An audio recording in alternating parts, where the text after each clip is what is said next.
For Coach, go ahead.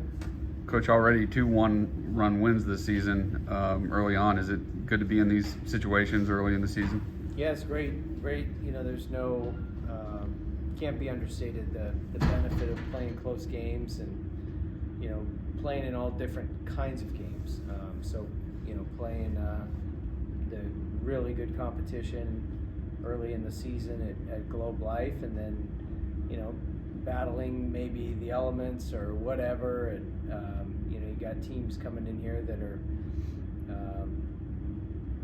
everybody's good. It's just the state of college baseball. Everybody's got a guy that's throwing mid-90s and got a hitter that can hit it out. So you just can't let your guard down for a second.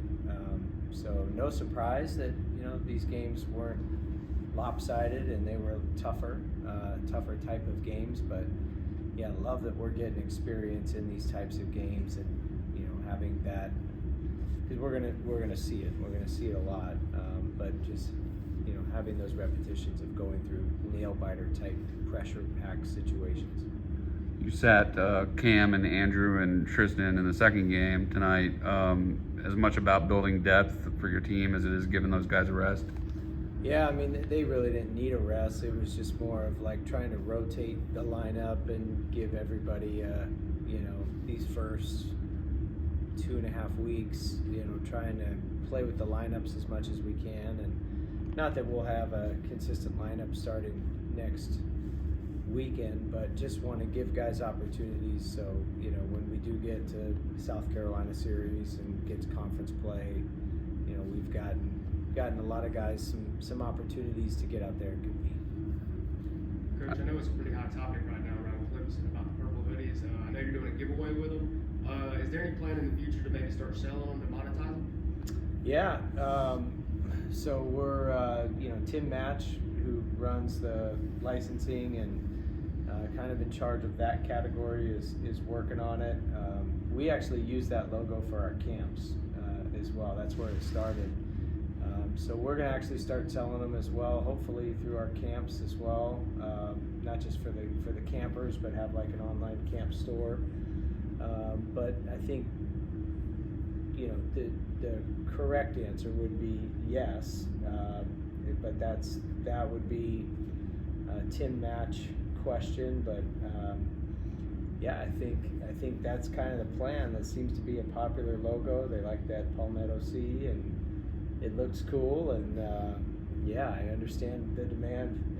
It's a cool looking logo. So yeah, hopefully that's something that everybody has a chance to start wearing, because it does look good, and I know our guys like wearing it as well.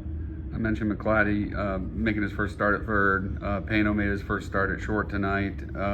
No errors in 2 games today. Gerald made a tremendous play on a bunt behind the plate. Feel pretty pleased with your defense so far this season? I do, yeah. I think our guys, and we've moved a lot of pieces around the board, like you just alluded to. So, it's just guys being athletes and being baseball players. Tristan McClatty's played 4 different positions already this season, and but just guys improvising and just being able to go out there and make plays. And but that's got to be a staple of ours if we're going to be a championship team. We've got to defend very well. And goes hand in hand with pitching. I mean, the whole goal of pitching and defense is to prevent runs. That's what we're trying to do. So we've been really good in that category, and that'll need to continue to be a strength. Can you talk about that your motto, kind of never out of the fight, and I think both games against VCU we were down early, and came back and won them both. Yeah, we're very, very comfortable playing from behind in a deficit, and again, it just goes to that mindset and how we frame stress. And it's a good thing to have adversity, and we know we're not going to get all the calls. We don't expect to, and we're not that bad that we need all the calls. And other teams are good. Everybody's good, like I mentioned before. So there's going to be deficits, and we're going to have to do it. But it's just more the mindset around it that there's plenty of time, even if we're down 8 in the 9th inning. There's no clock in our sport, and as long as we find a way to just string quality at bats together and or in other cases, we need relievers to go in and put zeros up like we did against Oklahoma State so that we could mount a comeback. But whatever the case, it's just a belief system that we can do it because we've done it so many times before. You were able to only use 2 pitchers as a second game to maybe help with on the back end for tomorrow. How's that? It's a luxury to have a full bullpen. I mean, there's a lot of guys who haven't pitched yet this weekend, and so hopefully Justin Lagurnick gives us a quality start. But we know we've got some insurance with guys that that are fresh that can jump in there and help out if needed. Speaking of which, I think that was the first career save for Reed tonight. Last year it was closer by committee for most of the season until Gordon kind of took over that role. Do you think a guy like Reed or maybe a Malstead could be your closer, or is it going to be committee again, or wait and see? Well, the guys that can pitch in those high leverage situations, they're worth their weight in gold, especially when they can be extended. And so we know Lucas Malstead can be extended. He's done that many times, but now to have Reed Garris do something, first time in his career, he's gone 3 innings in a row. That was 45 pitches, his first career save. But to have him give us a little bit of length too, he's mostly been a 1-inning guy in the past, maybe 2, never 3. So to have that as well, that's certainly huge for those high leverage innings when we can extend 2 veteran pitchers who are really good in those spots. Before the weekend, Darden was projected to pitch against A&T, and then you started McGovern in that game and started Darden against VCU. What was the reasoning behind that? No reason really. We just made that switch, and just felt like that was the right move. But Darden pitched very well tonight, and he was certainly the difference in the game for us. I thought between him and Reed Garris, the pitching and the defense.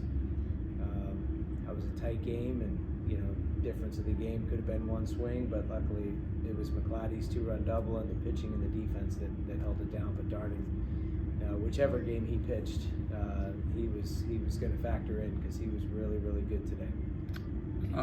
Go ahead. I was going to say, can you talk more about McClatty and just the day he had and like his work ethic? Yeah, the work ethic is what stands out. That's a kid who barely played last year, got a few here and there innings, but really nothing much. Could have entered the transfer portal if he wanted to, but didn't. Stuck it out, stayed with it, worked extremely hard. He's one of the hardest workers on our team, and the game rewarded him. The game always rewards the hardest workers. You just don't know when. And for Tristan McClatty, he made a big jump from last year to this year, and we saw it in the summer. He went out in the summer and was an all-star and had an unbelievable summer, and then he came in the fall, and he just had this boost of confidence, and you could start to see him settle in, and you see a little bit of a speed. We always knew he had speed, but then you start to see the power. He was hitting home runs in the fall and the preseason, and it was just like, man, left-handed hitter, multi-threat defender, could play infield and outfield, got speed, just kind of perfect fit for our offense, and just that speed power combination. It's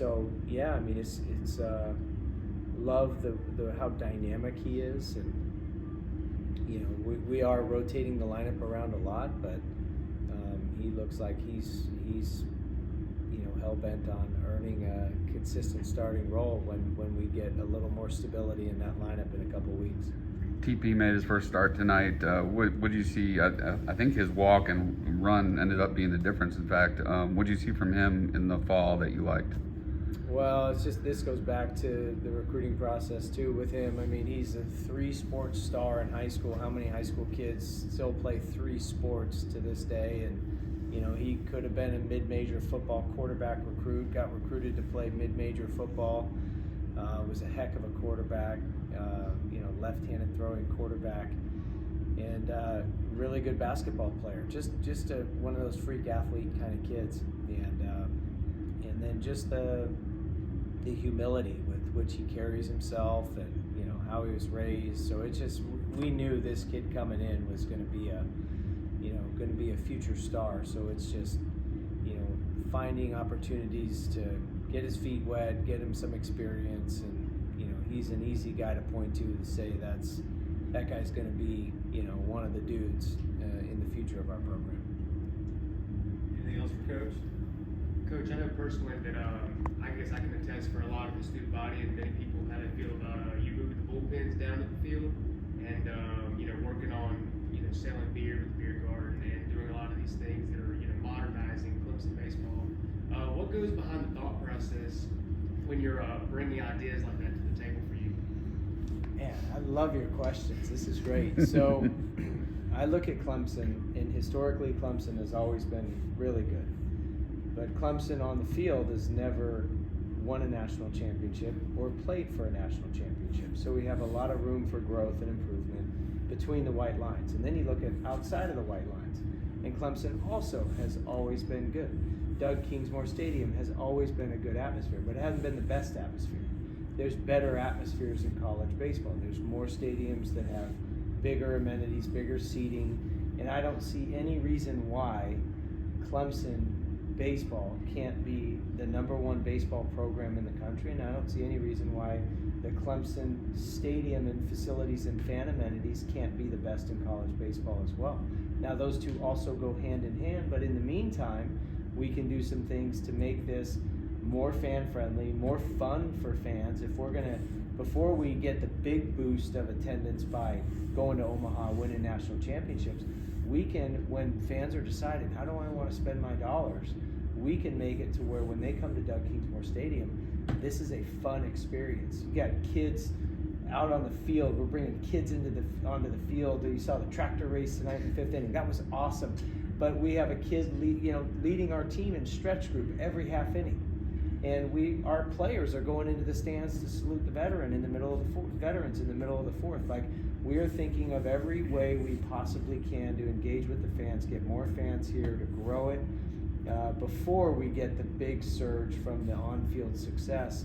But we don't see why those two can't go hand in hand. We don't see any reason why eventually this can't be a stadium that seats 10,000 people. Where we are geographically, sandwiched in between Atlanta and Charlotte, seeing what 7 Saturdays look like every fall, the Clemson fan base is here. Tiger Nation is here.